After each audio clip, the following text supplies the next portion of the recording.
Hi everyone, welcome to PCC. I am your friend Mangesh Dubey.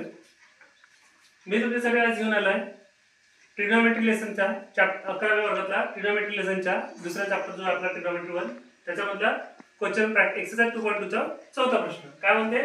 Eliminate theta. म्हणजे जो इथं theta दिलाय तो काढायचा आहे आणि आपल्याला थीटा वगळायचा आहे. थीटा पाहिजे नाही, एलिमिनेट करायचा आहे आणि आपल्याला व्हॅल्यू तयार करायची. तर कसं पहा, गिवन करून x = 3 sec theta आणि y = दिलाय 4 tan theta. तर sec theta ची व्हॅल्यू करायची आहे. sec theta ची व्हॅल्यू x/3 आणि tan theta ची व्हॅल्यू y/4. ठीक आहे. आता sec आणि tan चं रिलेशन वाली आयडेंटिटी लावायची आहे. तर sec आणि tan ची रिलेशन वाली आयडेंटिटी राहते, वी नो दॅट लिहायचं.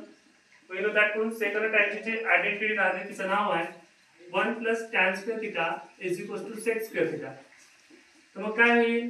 sec square theta - tan square theta = 1 होईल.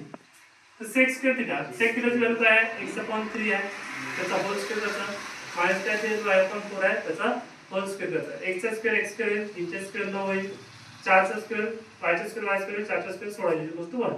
क्रॉस मल्टिप्लाय केलं 16x² - 9y² upon 16 into 9 = 1.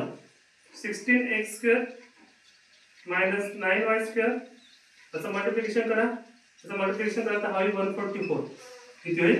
144 = 1. तर फायनल आन्सर आहे तुमचा 16x² - 9y² = 144. याच्यामध्ये आता लास्ट स्टेप मध्ये थीटा नाही आला, म्हणजे आपण एलिमेंट काय केलं? थीटा एलिमेंट केला. थँक्यू.